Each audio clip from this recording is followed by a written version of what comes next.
Before we start, tell us in the comments where you're watching from and what time it is for you.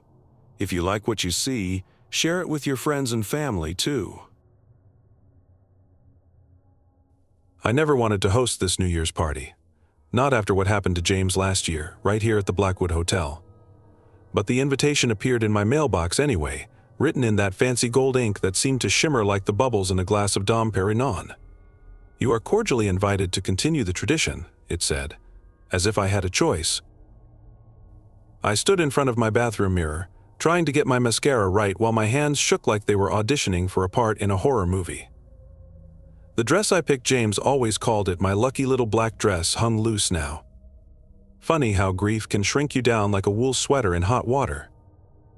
"Get it together, Margaret," I muttered, channeling my inner Sandra Bullock in Miss Congeniality. Just another party. Just another night at the fanciest hotel in town, where the chandeliers cost more than my house and the carpets probably eat better than I do. The elderly sommelier met me in the lobby. He looked exactly like Morgan Freeman playing God, if God worked at a haunted hotel and had a thing for vintage wines. His name tag said Kronos' weird name, but hey, who was I to judge? My parents named me Margaret. "Mrs. Wheeler," he said, his voice like velvet wrapped around gravel. "We've been expecting you." Of course you have, I thought. Just like you expected James last year. But I just smiled, the way you smile at a dentist right before they tell you need a root canal. The grand ballroom looked like someone had taken The Great Gatsby, mixed it with The Shining, and sprinkled some New Year's glitter on top. Crystal champagne flutes lined up like soldiers on white-clothed tables. Each one caught the light and threw tiny rainbows across the walls, like nature's own disco ball. The hotel staff moved around like robots programmed for perfect service, their faces as blank as unused paper. Something about them gave me the creeps. Maybe it was how their movements seemed too smooth, too practiced. Like they'd done this exact same thing 1,000 times before. I checked my Apple Watch, 7 p.m. 5 hours until midnight. 5 hours until... what? I didn't know, but my stomach felt like it was practicing gymnastics for the Olympics. "Would Madame like to inspect the champagne selection?" Kronos appeared beside me like a ghost with a wine list. I jumped about 3 feet in the air, my heart doing its best impression of a jackhammer. "Sure," I said, trying to sound casual while my heart tried to escape through my throat. "Why not?" He led me to a wall of bottles, each one more expensive than my monthly mortgage payment. But it wasn't the prices that caught my eye, it was the way the bottles seemed to tick. Like tiny clocks hidden inside each one, counting down to something I wasn't sure I wanted to see. "James," I thought, "what exactly did you get yourself into last year?" But the only answer was the soft ticking of 1,000 bottles, whispering secrets I couldn't quite hear. And somewhere in the back of my mind, a little voice that sounded suspiciously like my late husband whispered, "Time's running out, Maggie. Time's running out." By 9 p.m., the ballroom looked like a scene from Netflix's Bridgerton meets American Horror Story. Ladies in designer dresses that probably cost more than my car swished around like exotic birds, while men in tuxedos tried their best to look important. You know, the usual crowd you'd find at a fancy New Year's party if that party was being held in the Twilight Zone. Margaret, darling Sarah Peterson air, kissed my cheeks like she was afraid my grief might be contagious. "How brave of you to host this year." She clutched her Gucci purse like it might protect her from whatever bad luck I was carrying around. If you only knew, I thought, watching another group of guests arrive. The hotel staff materialized like ninjas to take their coats, moving in that weird synchronized way that was starting to make my skin crawl. I spotted Bill Harrison from the country club, Rebecca Thompson from my yoga class, and even Mayor Davidson himself. All the usual suspects for a high society party. But something felt off. Like when you walk into your house and all your furniture has been moved 2 inches to the left, everything looks right, but feels wrong. Kronos kept appearing and disappearing like some kind of magical wine serving Batman. Each time he passed, the temperature seemed to drop a few degrees. My Fitbit showed my heart rate climbing. Thanks for the stress data I didn't need, technology. "Mrs. Wheeler," he materialized next to me again. I managed not to jump this time, which felt like a personal victory. "The first toast will be at 11:45. Tradition, you understand." The way he said tradition made it sound more like Doom, real cheerful guy. I watched him glide away, wondering if the hotel gave their staff lessons in creepy walking. Through the crowd, I caught glimpses of the other hotel workers. They all had this same blank look, like mannequins someone had taught to serve canapés. One of them, a young waitress, looked familiar in a way that made my stomach do backflips. Then it hit me she looked exactly like Jennifer Mills, who had disappeared after last year's party. Same red hair, same heart-shaped face. But that was impossible, right? Jennifer had moved to California, or so everyone said. "Stop it, Margaret," I told myself. "You're starting to sound like one of those conspiracy theory YouTube channels James used to watch." The giant antique clock on the wall ticked away like a countdown to something I wasn't sure I wanted to reach. 10:30 p.m. The champagne bottles lined up on their silver trays seemed to whisper to each other, their glass surfaces reflecting distorted versions of the party-goers. And was it just my imagination, or did those reflections look older somehow? More champagne. Mrs. Wheeler Kronos appeared with a fresh glass of Moet. "No thanks," I said, still nursing my first one. "I'm trying to stay sharp tonight." He smiled, and for a second his teeth looked like clock gears. "Oh, but Madam must drink. It's tradition." That word again. Tradition. Like a noose made of time itself, tightening with every tick of that massive clock. 11:45 p.m. hit like a scene from a movie where everything goes wrong in slow motion. Kronos clinked his glass, the sound rang out like a church bell at a funeral. "Ladies and gentlemen, the first toast of the evening." The hotel staff moved through the crowd like a well-rehearsed dance troupe, handing out champagne flutes faster than I could say I have a bad feeling about this. That's when I saw it. In my glass, tiny metal pieces caught the light like fish scales underwater. Are those clock gears? Sarah Peterson squinted at her glass like it was a post on Instagram without a filter. My hands shook as I held my glass up to the light. Definitely gears, little brass ones, swimming in the champagne like it was totally normal to have watched parts in your crystal. "James," I thought, "is this what you saw last year?" "A special vintage," Kronos announced, his voice spreading through the room like frost on a window. "One that only time can perfect." Before I could stop them, people were already drinking. Because why wouldn't you drink weird metal-filled champagne when a creepy sommelier tells you to? This is why horror movie characters always die first. That's when things got weird. And by weird, I mean call the Ghostbusters level of weird. Bill Harrison, who'd been bragging about his new Tesla all evening, suddenly grabbed his face like he was in a Home Alone movie. When he lowered his hands, he looked older, like someone had hit the fast-forward button on his personal timeline. His dark hair had gone gray at the temples, and new wrinkles mapped his face like roads on Google Maps. But the people who didn't drink, they had it worse. Rebecca Thompson, who'd passed on the champagne because carbs started aging like she'd picked the wrong Holy Grail in Indiana Jones.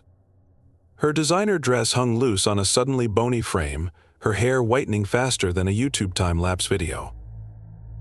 "What's happening?" someone screamed, their voice cracking like old paper. I looked at my untouched glass, the gears inside ticking away like tiny time bombs. The champagne bubbles rose in perfect spirals, too perfect to be natural, like time itself was dissolving in there. Mayor Davidson stumbled past me, his face a roadmap of sudden age. "Make it stop," he wheezed, sounding like he'd aged 40 years in 40 seconds. Through the panicking crowd, I caught Kronos watching everything with the calm of someone who'd seen this show before. Our eyes met, and he smiled that gear-toothed smile again. "Tick-tock, Mrs. Wheeler," he said, tapping his wrist where a watch should be. "The night is still young, even if your guests aren't." The antique clock struck 11:50, each chime like a hammer hitting my skull. 5 minutes until the dead arrived. 5 minutes until I found out what really happened to James. And somewhere in the chaos, I heard the champagne bottles ticking louder, counting down to midnight like time bombs at a party where time itself had gone mad. 11:55 p.m.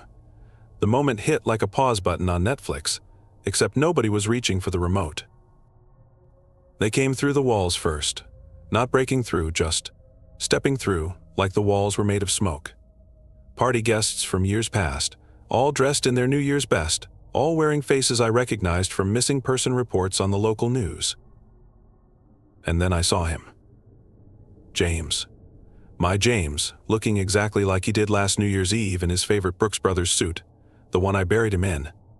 His smile was sad, like when he used to watch those ASPA commercials with Sarah McLachlan songs. "Hey, Maggie," he said, his voice echoing like it was coming through a really old phone. "Wish I could say you look great," but he gestured at the chaos around us, where people were either aging like bread left out in the sun or running around like chickens at a KFC convention. "James," I whispered, my voice shaking worse than my hands. "What? What is all this?" Kronos appeared between us, moving like he was on wheels. Perhaps I can explain his face had changed. Now he looked ancient, like one of those trees that's been around since dinosaurs roamed the earth. "You see, Mrs. Wheeler, the Blackwood Hotel has a certain arrangement with time itself." "An arrangement," I said, watching as Sarah Peterson aged 30 years in 30 seconds because she'd refused her champagne. "You mean a curse?" Semantics. Kronos waved his hand like he was shooing away a fly. "Each year we need a host. Someone to, shall we say, invest in our temporal real estate portfolio." "He means someone to sacrifice," James said. His transparent hand passed through my cheek, cold as a January morning. "Last year it was me. I thought I could break the curse." Instead he shrugged, the gesture so familiar it made my heart hurt. "Well, let's just say my 401,000 isn't really a concern anymore." Around us, the party had turned into something between a zombie movie and a retirement home. The guests who drank the champagne had aged years in minutes. The ones who didn't, well, they looked like they'd tried to steal Indiana Jones's Holy Grail and chosen poorly. "The champagne," I said, pieces clicking together like a Lego set from hell. "It steals years."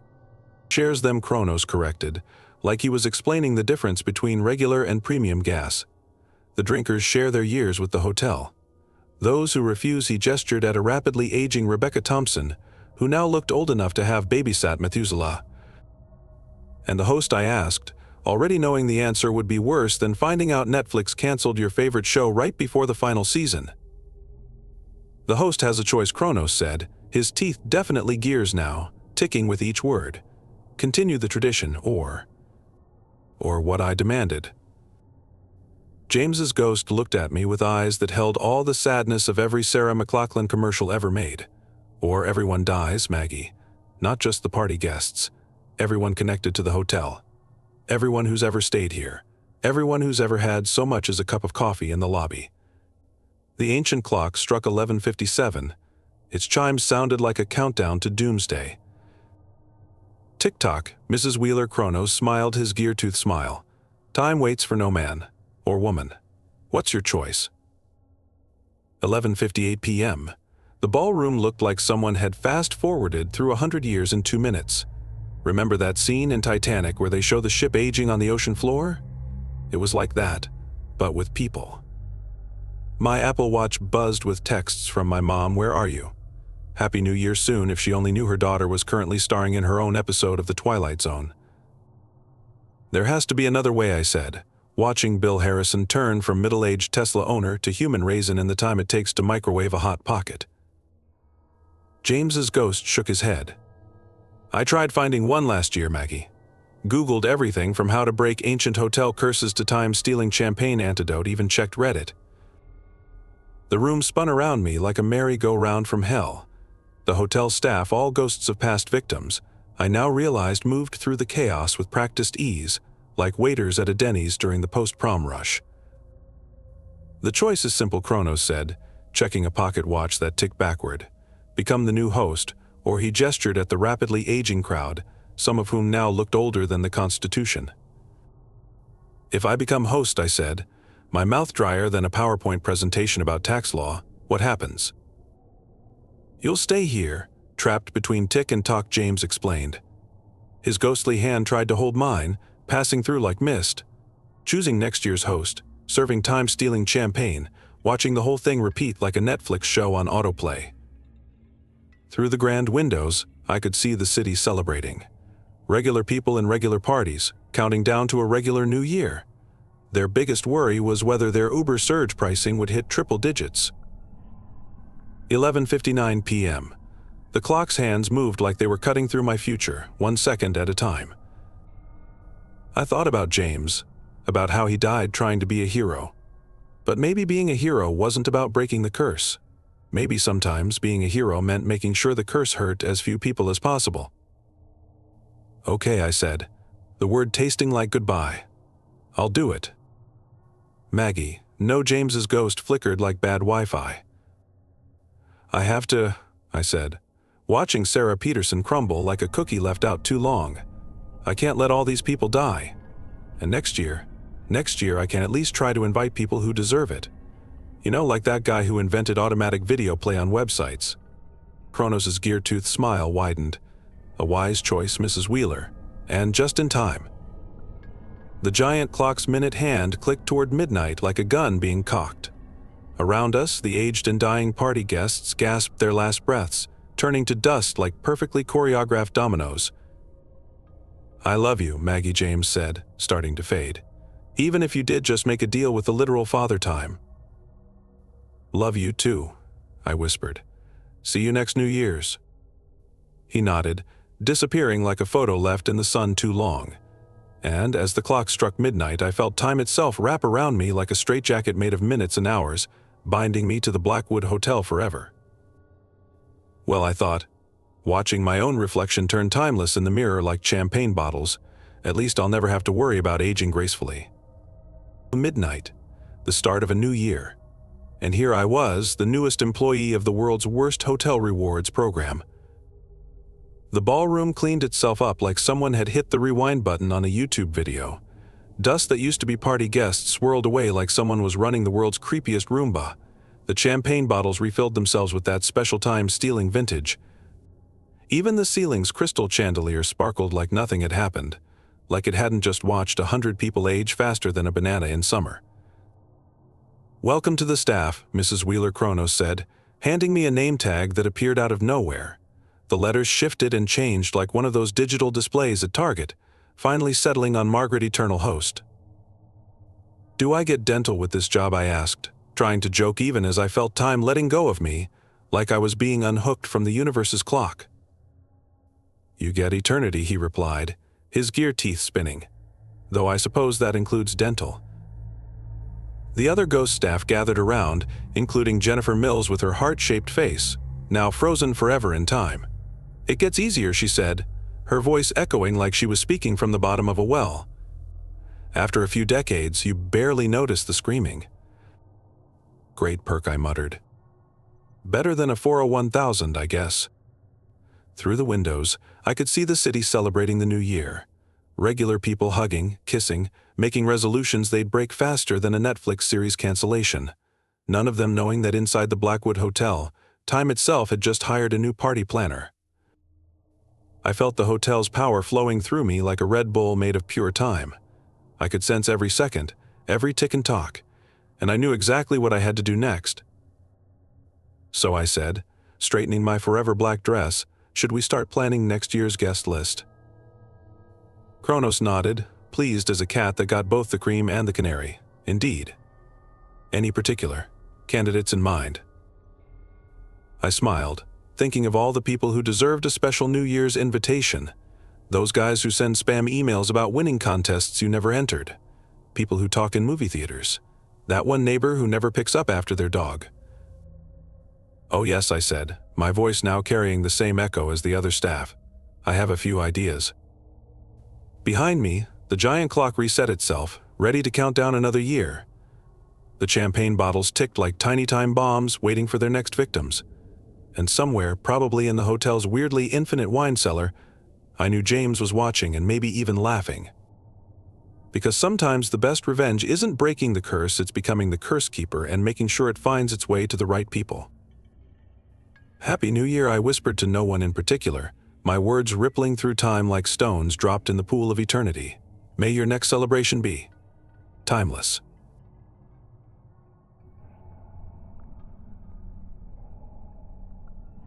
I really should have known better than to work on New Year's Eve. But that's what you get when you're a researcher obsessed with time anomalies. You end up in weird places at weird times.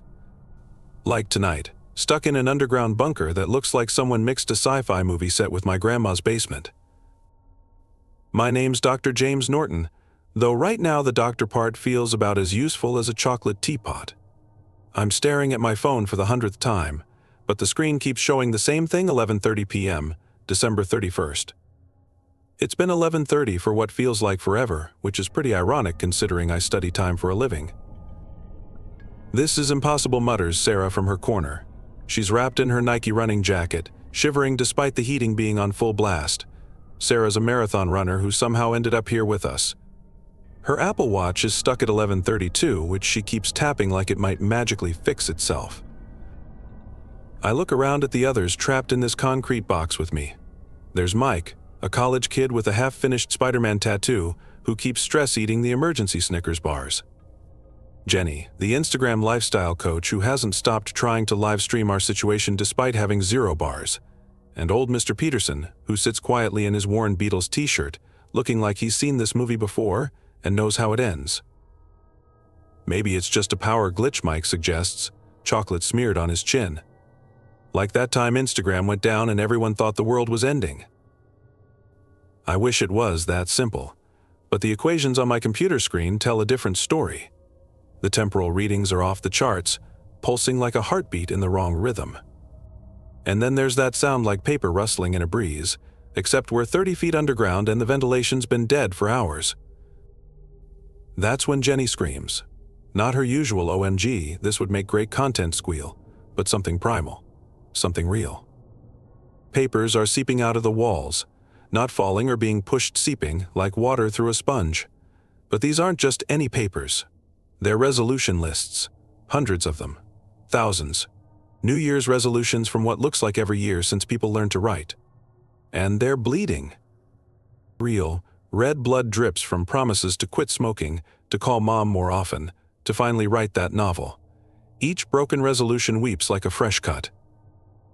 Well, I say, trying to keep my voice steady, I guess this explains why my research grant got such quick approval. Mr. Peterson finally speaks up, his voice like gravel on old vinyl. "You folks might want to check your pockets. Bet you all have one of those lists somewhere on you." He's right. One by one, we pull out our resolutions. Mine's on my phone's notes app. Sarah's is on her running app goals. Jenny's is a perfectly formatted Instagram post draft. Mike's is scribbled on a McDonald's receipt. They're all bleeding too. And that's when the temperature drops so fast our breath turns to ice crystals in the air. The fluorescent lights flicker like a bad TikTok transition effect, and in the shadows between the blinks, I swear I see something moving. Something that doesn't quite make sense to my brain, like trying to read a word that keeps changing shape. "Doc," Mike whispers, clutching his receipt like a shield. "Please tell me you've seen this before in your research." I shake my head slowly, watching the shadows stretch in impossible ways. No, but I'm starting to think my research has been seeing me. The lights blink again, and in that moment I see it. A figure made of broken promises and wasted time, holding what looks like a list of its own. Except its list is written in something darker than blood. My smartwatch buzzes. Still 11:30 p.m. We have 30 minutes until midnight that might last forever. And I'm pretty sure we're not alone down here. The bleeding resolution lists kept coming out of the walls like some twisted printer gone haywire. Jenny tried to capture it on her iPhone, but every photo came out blurry, like trying to take a picture of static on an old TV screen. "Look at this one," Sarah whispered, carefully picking up a yellowed paper. "From 1985, I promised to stop drinking new Coke." She let out a nervous laugh. Well, I guess that one solved itself. I was more interested in the older lists. They told stories of their own promises to buy victory bonds, to write letters to soldiers overseas, to save up for a Model T Ford. Each one felt heavier than paper should, like they were weighed down by guilt. Mike walked up to me, his face pale as his YouTube gaming channel's background. "Doc, check this out." He pointed to a corner where the lists were coming out faster, turning the wall into something that looked like a bloody waterfall made of paper. Is it just me, or is it forming some kind of pattern? He was right. The papers were arranging themselves into something that looked almost like a face made entirely of broken promises. That's when Mr. Peterson spoke up again. "Reminds me of my Facebook feed every January 2nd, he said, adjusting his wire-rimmed glasses. "Full of folks already giving up on their resolutions. Never thought those broken promises would come back to haunt us like this, though." I pulled out my Microsoft Surface tablet, which was still stubbornly displaying 11:30, and started comparing the temporal readings with the blood patterns. "These aren't just random lists," I said, my voice shaking a bit. "They're connected. Each broken resolution is like a crack in time. Like when you promise yourself you'll only watch one more episode on Netflix but end up binging the whole series," Mike asked, trying to lighten the mood. "More like promising to visit your dying grandmother but never making it," Mr. Peterson said quietly. We all turned to look at him. He was holding a list that looked about a decade old, the blood dripping from words that clearly hurt him more than any of us could understand.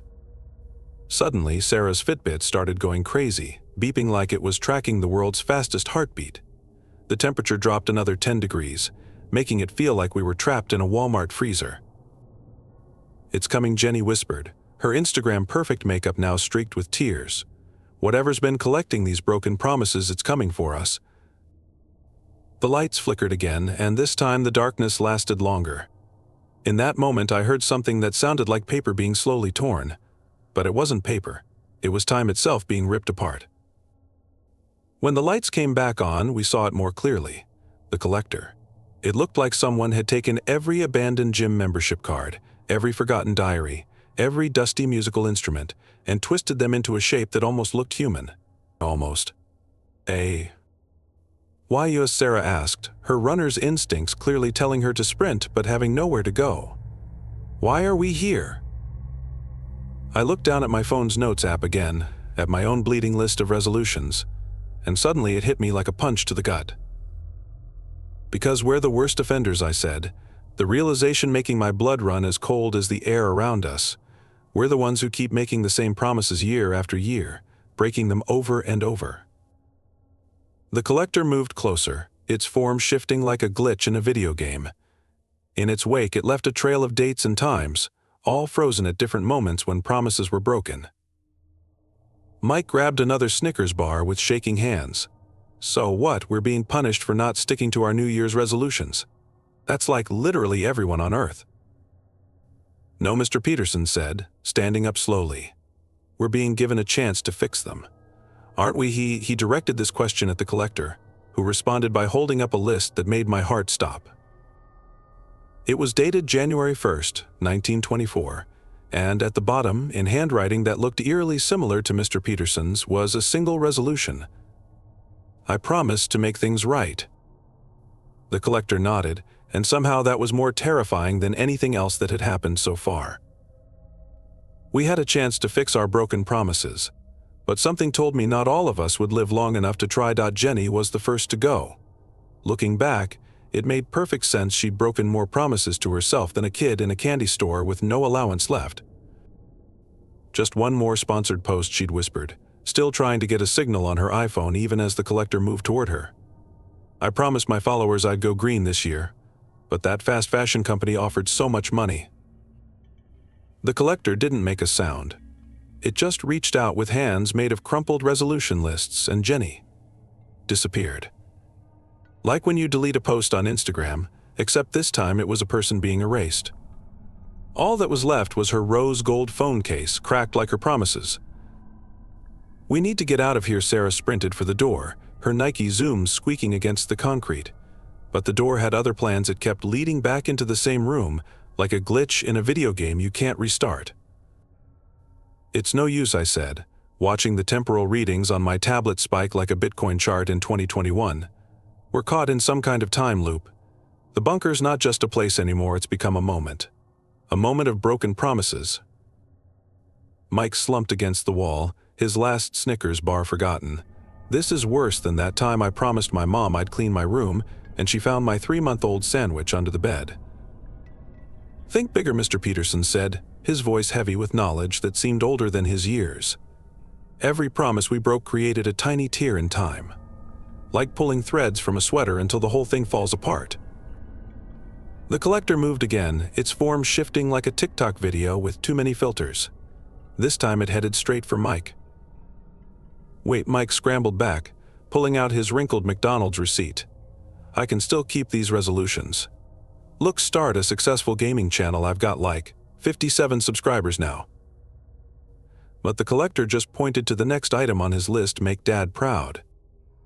Mike's face went white as a new Spotify premium page. He died last year. I promised I'd get into college, make something of myself. Instead, he looked down at his half-finished Spider-Man tattoo, tears mixing with the blood dripping from his resolution list. The collector took him too. Sarah grabbed my arm, her Fitbit now showing impossible numbers. Doc, what's happening to them? Are they dead?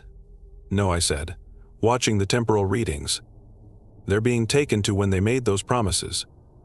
Every broken resolution is like a door, and the collector's pushing them through. But why? Sarah's voice cracked like a phone screen without a case. Mr. Peterson answered before I could. Because promises are like computer code for reality, he said, sounding like someone who'd debugged this program before. Break enough of them, and reality starts to crash. The lights flickered again, and this time they stayed off longer. In the darkness, I heard Sarah scream. When the lights came back, she was gone, but her Apple Watch was still there, frozen at 11:30, next to a torn-up marathon registration form. Now it was just me and Mr. Peterson. The collector stood between us, its form growing larger with each person it took, like a recycling bin of broken dreams getting fuller and fuller. You knew, I said to Mr. Peterson. You knew about all of this. He nodded, pulling out a pocket watch that looked older than the internet itself. Been waiting a long time to make things right, Doc. Almost 100 years. The collector moved closer, and I realized with horror that it wasn't just collecting anymore. It was getting ready for its grand finale. And somehow I knew that century-old resolution Mr. Peterson mentioned was the key to all of this. If only we had time to figure it out. But the clock on my phone still said 11:30. And the collector wasn't done with us yet. The bunker felt emptier than a movie theater showing a one-star film. Just me, Mr. Peterson, and the collector, surrounded by walls crying tears of broken promises. Guess it's time to come clean, Mr. Peterson said, fiddling with his ancient pocket watch like it was a fidget spinner. You're not the first scientist to study time in this bunker, Doc. I looked at my research equipment, my Surface tablet showing impossible readings, my smart watch stuck at 11:30, all the fancy gadgets that suddenly seemed as useful as a chocolate smartphone. Back in 1924, Mr. Peterson continued, this place wasn't a research facility. It was a speakeasy. Underground, hidden from the cops, perfect place for people to break their promises to stay sober. The collector moved closer, its paper and regret body making a sound like 1,000 fortune cookies being crushed. You were there, I said, finally putting it together like a jigsaw puzzle missing its last piece, in 1924. But that would make you old enough to know better. He laughed like static on an old radio. I was the bartender. Made my own promise that New Year's Eve to stop helping people ruin their lives, to close the speakeasy, turn everyone in, make things right. The collector nodded, making the lights flicker like a dying Snapchat filter. But you didn't, I said. You broke that promise. Worse, Mr. Peterson pulled out a yellowed piece of paper that looked ready to fall apart like wet toilet paper. I promised to fix it by the next New Year. Then the next. Then the next. Each broken promise created another crack in time, like hairline fractures in a phone screen spreading wider and wider. My own research notes started making terrible sense, like realizing you've been watching a Netflix show on mute for an hour. The temporal wounds, I said. Every broken resolution creates one. But yours was the first. The biggest. Bingo, Mr. Peterson said with a smile sadder than a puppy's Instagram account with 0 followers. Been trying to fix it ever since. But time doesn't like being broken, Doc. It finds ways to collect on old debts. The collector moved again, its form now massive, made up of every broken promise it had collected over nearly a century. I could see pieces of Jenny's Instagram posts, Sarah's marathon medals, Mike's gaming headset, all swirling inside it like a tornado of regret. "So what happens at midnight?" I asked, even though part of me already knew the answer, like getting a spoiler for a movie you're still watching. "If we don't fix the original broken promise, time stops trying to heal itself." Mr. Peterson stood up straighter, looking more alive than he had all night. "No more second chances. No more maybe next year, just an endless loop of 11:30, December 31st, forever." The collector reached out toward me, its hand made of shredded gym membership cards and deleted productivity apps. "Wait," I shouted, holding up my phone with my own bleeding resolution list. "My research, I promised to find a way to help people keep their promises. To understand why we break them. That's why I'm here tonight, isn't it?" The collector paused, then turned to Mr. Peterson, who nodded like a teacher watching a student finally solve a math problem. "The resolution that started it all," he said, "can only be fixed by someone who understands why we make promises in the first place." I looked at my research data, at the bleeding resolution lists, at the collector made of a century's worth of broken dreams. And suddenly I understood what needed to be done. But understanding and doing are as different as posting about going to the gym and actually going. And we were running out of time. Even if the clock still said 11:30, the collector was getting stronger. I could see it feeding off our broken promises like a kid drinking the last bit of McDonald's milkshake, slurping up every drop of regret and missed opportunity. My smartwatch kept buzzing 11:30, 11:30, 11:30, like a TikTok video stuck on repeat. "We don't have much time," Mr. Peterson said, his voice shaking like a Jenga tower about to fall. "The others, Jenny, Sarah, Mike, they're trapped in their moments of broken promises. Like being forced to watch your most embarrassing YouTube video over and over." The collector moved toward us, its body now a swirling mess of torn paper and broken dreams.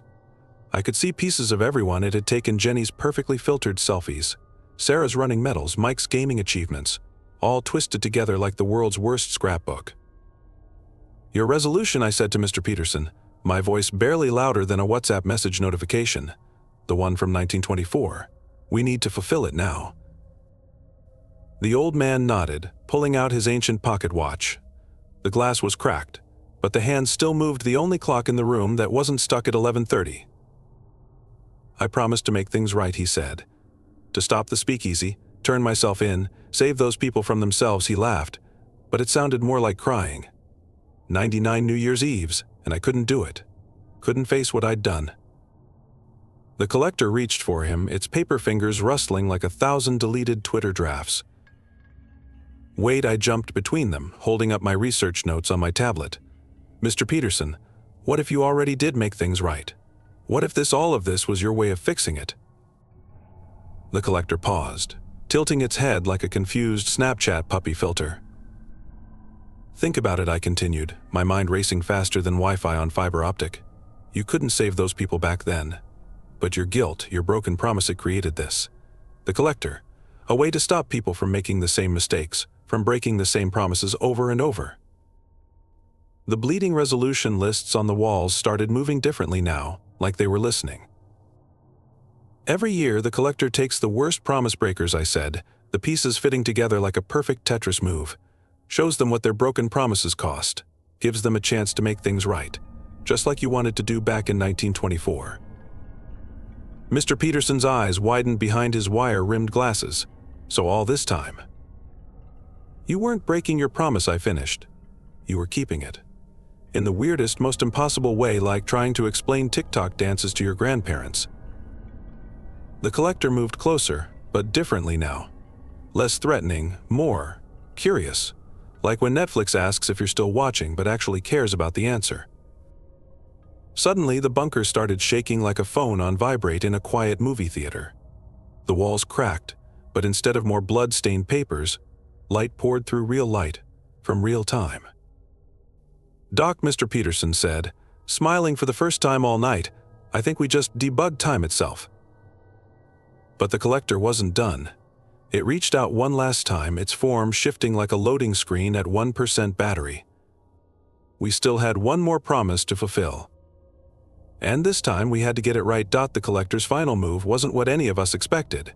Instead of reaching for us, it started putting itself back together, like watching a YouTube video in reverse.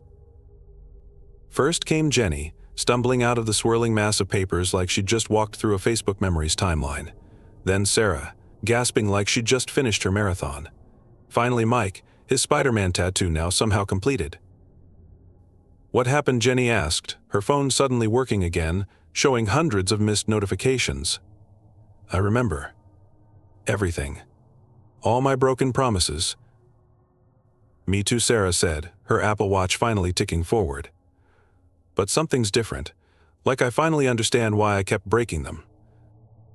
Mike nodded, looking at his McDonald's receipt with new eyes. "It's not about the promises we break," he said, sounding wiser than his gaming channel subscriber count would suggest. "It's about why we make them in the first place." The collector turned to Mr. Peterson, holding out the century-old resolution list. But now, instead of bleeding, the paper was glowing like a phone screen at full brightness. "I get it now," Mr. Peterson said, taking the paper with shaking hands. "My promise wasn't just about stopping the speakeasy. It was about helping people face their broken promises, help them learn from them." The walls of the bunker started shifting, decades of resolution lists rewriting themselves. Not erasing the broken promises, but turning them into something new, like when you edit your Instagram caption to show what you learned from a mistake. "That's why my research led me here," I said, watching the temporal readings on my tablet finally start making sense. "We needed to understand that broken promises aren't the end. They're the beginning of something else." The collector nodded, its form now looking less scary and more like one of those motivational posters you see at the gym, except this one actually meant something. Suddenly, all our devices lit up at once. 11:59 p.m. Time had started moving again. "What happens now?" Mike asked, clutching his completed resolution list like a rare Pokemon card. "Now," Mr. Peterson said, his ancient pocket watch ticking in perfect sync with our modern devices, "we get to try again. But this time we know what our promises really mean." The collector began to fade, not like it was disappearing, but like it was becoming part of something bigger. Each piece of paper, each broken promise, each lesson learned, they all swirled together like the world's most meaningful Instagram story. As midnight struck, the bunker filled with a light brighter than 1,000 TikTok ring lights. When it faded, we were standing outside, under a sky full of stars, our phones showing January 1st, 12 a.m. Jenny immediately started typing on her phone, then stopped. "I'm deleting my influencer account," she said. "Going to start a blog about helping people keep their resolutions instead." Sarah looked at her running app. "I'm switching from marathons to teaching kids how to enjoy running. No more breaking promises about winning races."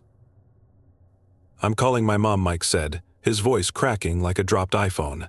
"Tell her about college. For real this time." Mr. Peterson smiled, his face younger somehow, like a photo taken with the perfect filter. "And I'll be here next New Year's Eve," he said, "helping people understand their promises. The right way this time." I looked at my research notes one last time before closing the files. Some things don't need to be studied, they just need to be understood, like why we make promises in the first place.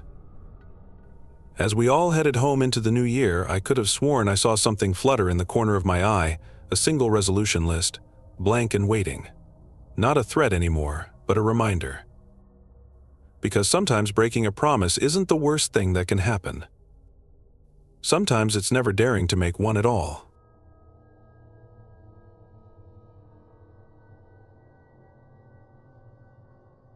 I never thought I'd be back in Millbrook Falls, not after 20 years of building a life in Chicago. But here I was, driving my beat-up Honda Civic past the rusty welcome sign, its paint peeling like old sunburn. The dashboard clock blinked 4:47 p.m. and my stomach was doing backflips like a kid after too many Oreos. "You can do this, Elizabeth," I muttered, cranking up my Taylor Swift playlist to drown out the thoughts.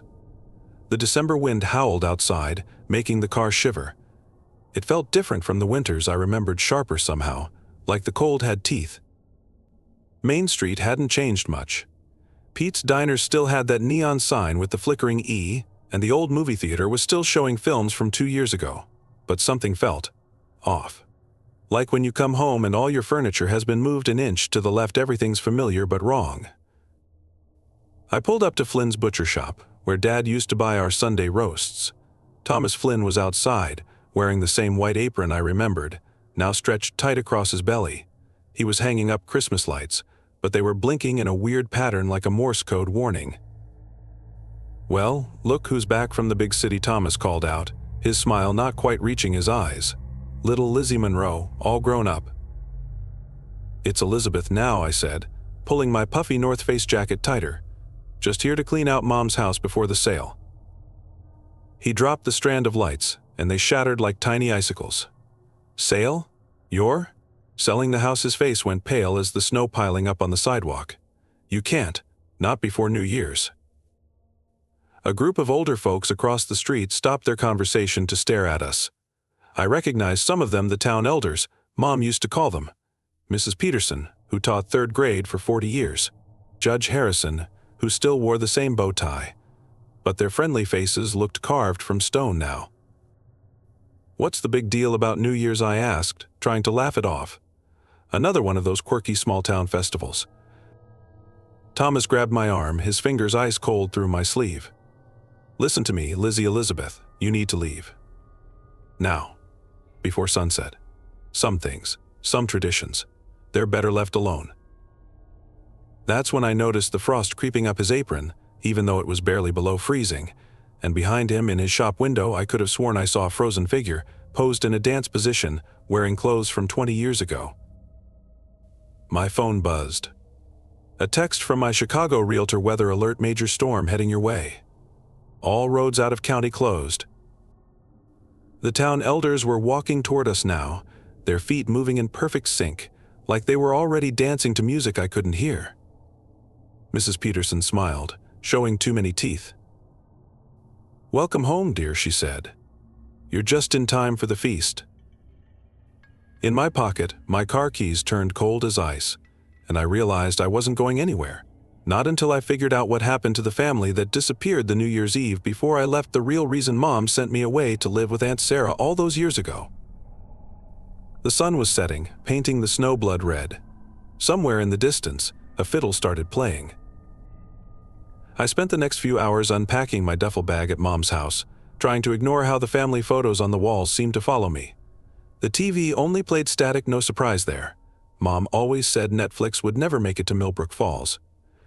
My iPhone kept losing signal, like the town itself was trying to cut me off from the outside world. The kitchen was exactly how I remembered it, down to the tacky rooster-themed wallpaper and the old Betty Crocker cookbook with the chocolate chip cookie recipe we'd used every Christmas. But when I opened the fridge, everything inside was frozen solid. Weird, since it wasn't even plugged in.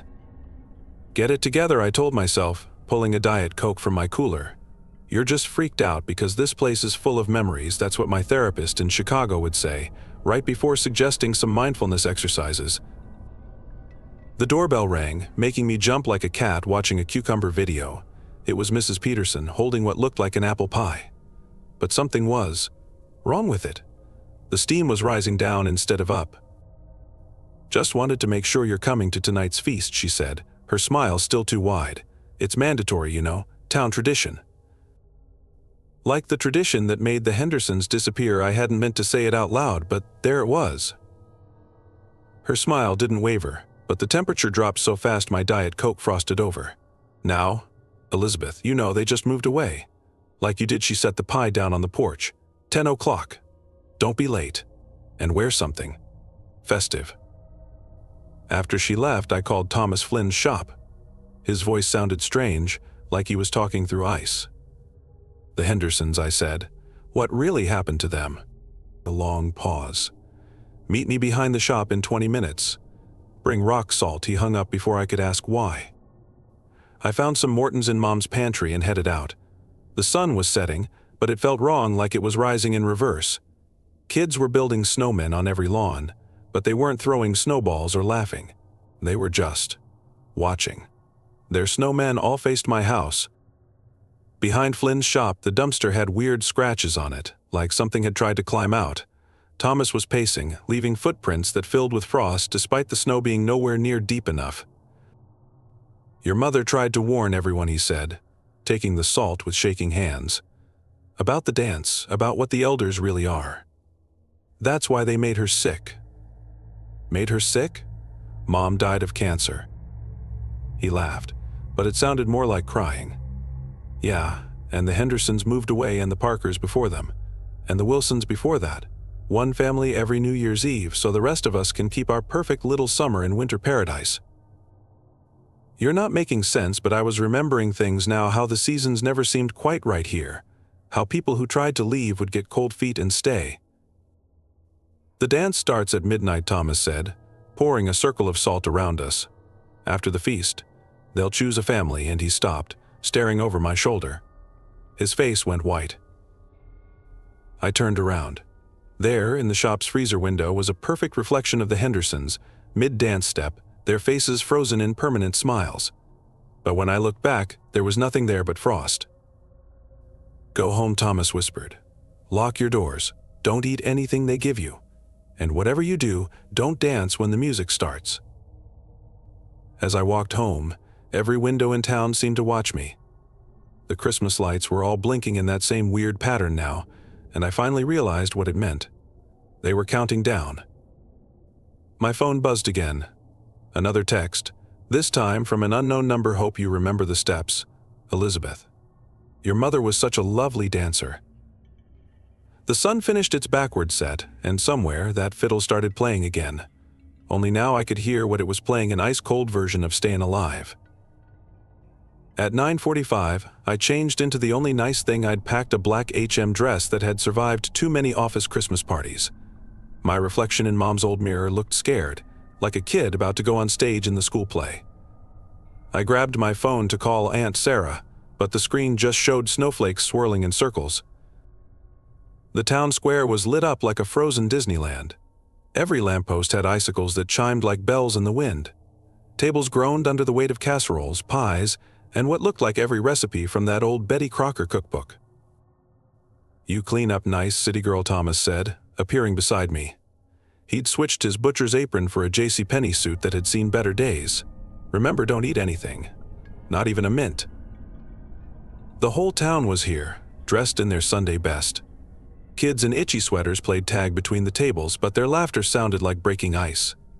The adults stood in clusters, talking too loudly about normal things: the Bears' losing season, the price of gas at the Shell station, Mrs. Wilson's prize-winning potato salad. As if nothing was wrong. But everything was wrong. The green bean casserole was uncooking itself, the cream of mushroom soup separating into neat layers. The deviled eggs were undeviling, yolks rising up like little yellow suns. And the Jell-O mold, I swear it was moving in reverse, the fruit floating up instead of sinking. Time to eat, Judge Harrison announced, tapping his wine glass with a spoon that left frost on the crystal. Elizabeth Monroe, since you're our prodigal daughter, why don't you say grace? All eyes turned to me, hungry in a way that had nothing to do with food. I noticed how nobody had plates or utensils.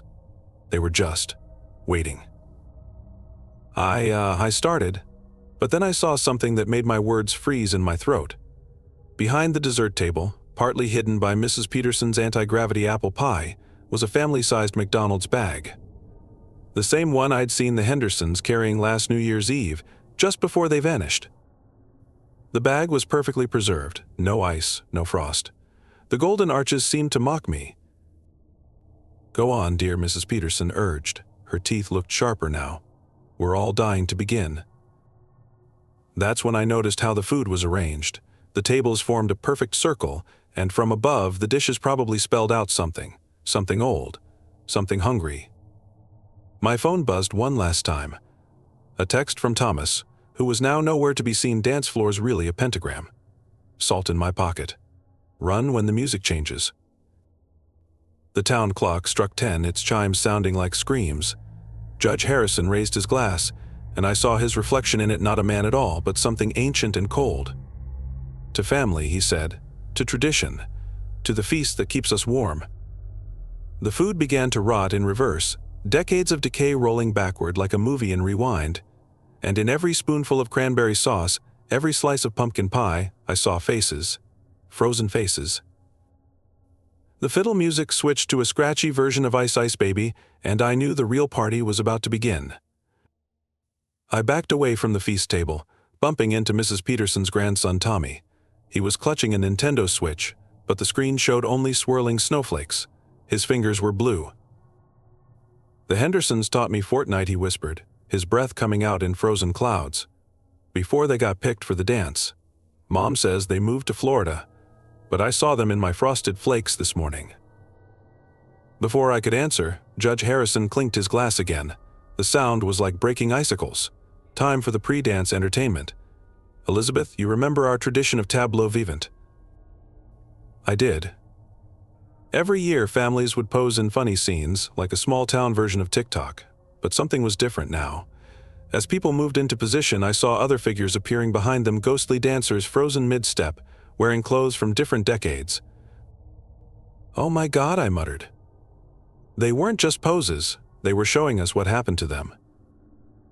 I saw the Hendersons, still in their Christmas sweaters, Dad reaching for Mom's hand. The Parkers, Sarah Parker's Uggs still pristine in the ice. The Wilsons, little Kevin Wilson's Batman cape frozen mid-flutter. All of them smiling those horrible, permanent smiles. My phone had turned into a block of ice in my pocket, but I could still read the last message from Thomas: "Meet me at your mom's grave. Bring the cookbook."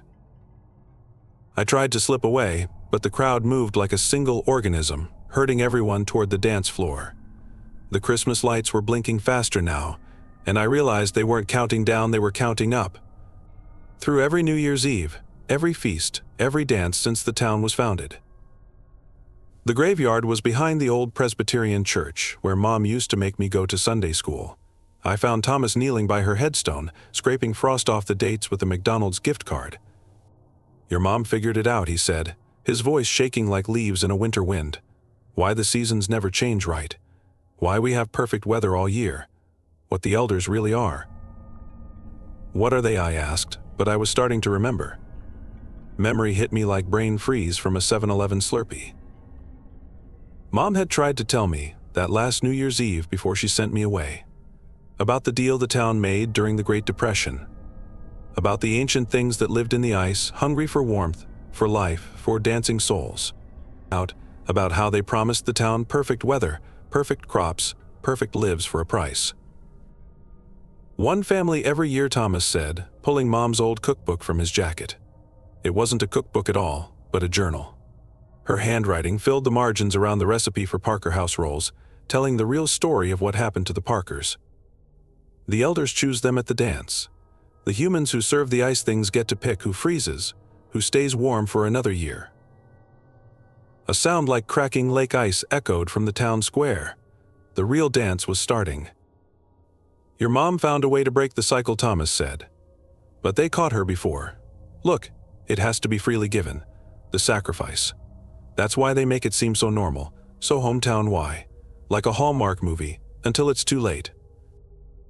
The wind picked up, carrying the sound of All I Want for Christmas as you played on what had to be frozen violin strings. But under Mariah Carey's lyrics, I heard screaming. They're not just frozen, I realized, feeling sick. They're still awake in there, still dancing. Thomas nodded, pulling out a handful of Morton's salt and his phone's flashlight. The elders pick a new family each year, but the chosen family can reject the gift, pass it to someone else. That's how your mom saved you. She took the Hendersons' place last year. The screaming got louder. From the town square, I heard Judge Harrison's voice, amplified like it was coming through ice. "The dance is beginning. Everyone find your partners." Thomas grabbed my arm. His skin was colder than the grave marker. "They'll pick you tonight, to finish what your mom started, but you can choose someone else, anyone else."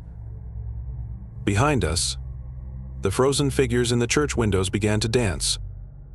The town square looked like a winter snow globe gone wrong.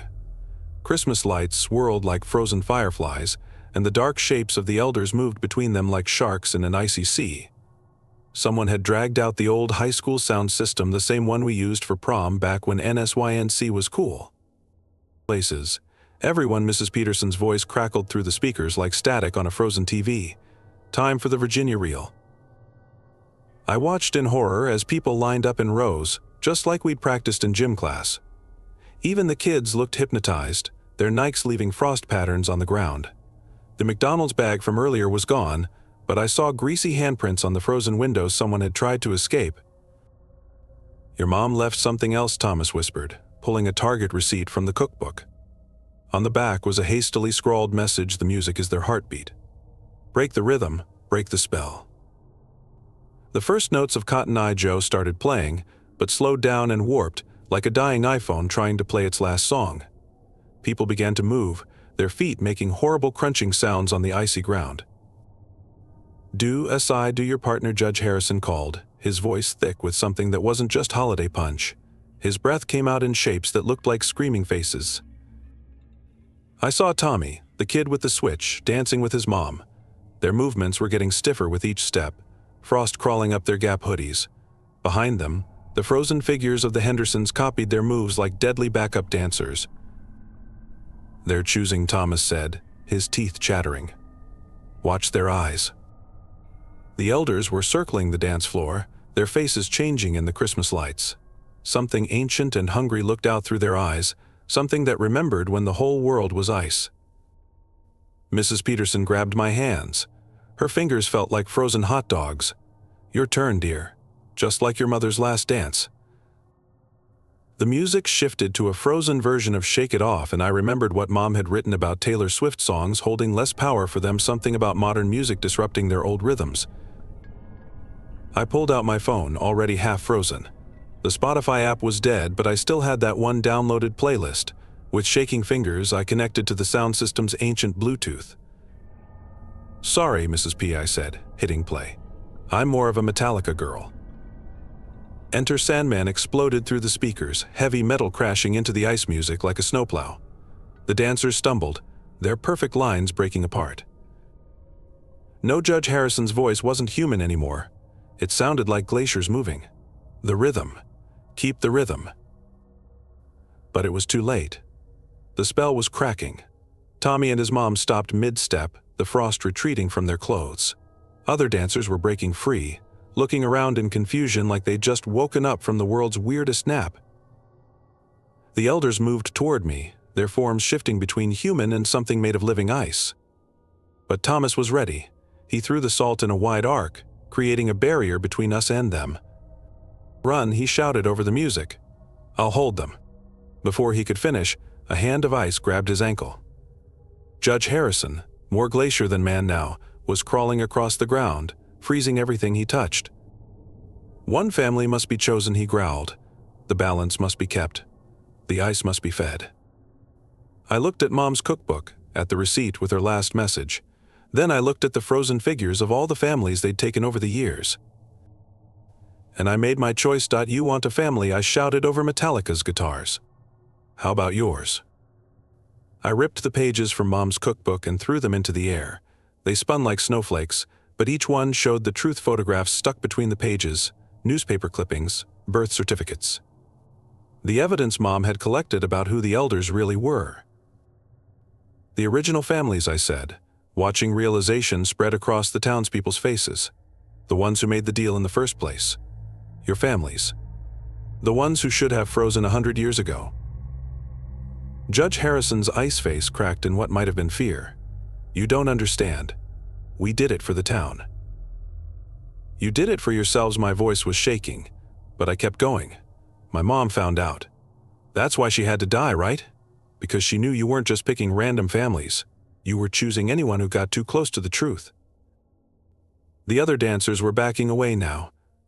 Tommy's mom pulled him close, staring at Mrs. Peterson like she was seeing her real face for the first time. Thomas managed to break free from the ice hand, his ankle bleeding but not frozen. He limped to the sound system and cranked up the volume. The heavy metal seemed to physically hurt the elders now, making their ice forms splinter and crack. "The dance must be completed," Mrs. Peterson shrieked, her human mask falling away completely. Underneath, she was all angles and icicles. The circle must be maintained. "Okay," I said, pulling out the salt shaker I'd grabbed from the feast table. "Let's dance." I started moving, but not their way. No Virginia reel, no square dance. I stomped and swayed to the metal beat, scattering salt in a new pattern. Behind me, I felt the frozen spirits of all their victims joining in the Hendersons, the Parkers, the Wilsons, and my mom. All those families trapped in ice, finally moving to their own rhythm. The elders tried to stop me, but they couldn't cross the salt lines. Their perfect dance floor was becoming a messy mosh pit as more townspeople joined in, breaking their perfect patterns. "This isn't how it's done," Judge Harrison roared, his ice form cracking more with each guitar riff. "The old ways must be preserved." Yeah, I grinned, feeling Mom's presence beside me. "Welcome to 2024, Judge. We've got central heating now." The clock struck midnight, but instead of choosing a family to freeze, something else happened. All that stolen summer warmth, all that borrowed time, it came rushing back at once. The elders' ice form started to melt, revealing nothing inside. They'd been empty all along, just shells of winter keeping 100 years of stolen heat. As they melted, the frozen families began to appear, thawing out one by one. The Hendersons stumbled forward, their McDonald's bag finally dropping from stiff fingers. Sarah Parker's Uggs made squeaking sounds on the wet pavement. Kevin Wilson's Batman cape dripped ice water. Tommy ran to help the other kids, his Nintendo Switch now working again, showing Mario jumping through a sunny world. The town square was a mess of melting ice and crying families. Phones started buzzing with 100 missed messages from the outside world. The Christmas lights returned to normal, just cheerful Target decorations instead of ancient counting systems. Thomas found me in the chaos. "Your mom would be proud," he said, handing me back her cookbook. "She always said this town needed to chill out about traditions." I laughed, even though I was crying a little. Above us, the winter sky was just a normal December sky, no more perfect than anywhere else. The wind felt clean and natural, not like something hungry watching us. Later, they found the elders' real bodies, preserved in the ice caves under the town square. They'd been there since the Depression when they'd first made their dark deal. The FBI had a lot of questions, but sometimes small towns just have strange traditions that take a while to break. We still have winter dances in Millbrook Falls, but now they're just regular parties with bad punch and good music. Sometimes the kids complain that we only play heavy metal, but hey, better safe than frozen. And every year, I put on Mom's old apron and use her real recipes to bake for the feast. Normal food that actually gets eaten, no reverse rotting allowed. The Betty Crocker cookbook sits on my shelf, filled with just cookies and memories now. Though sometimes, on very cold nights, I swear I can still hear fiddle music in the distance. That's when I crank up the Metallica, set out a little salt, and dance to my own beat. Just in case.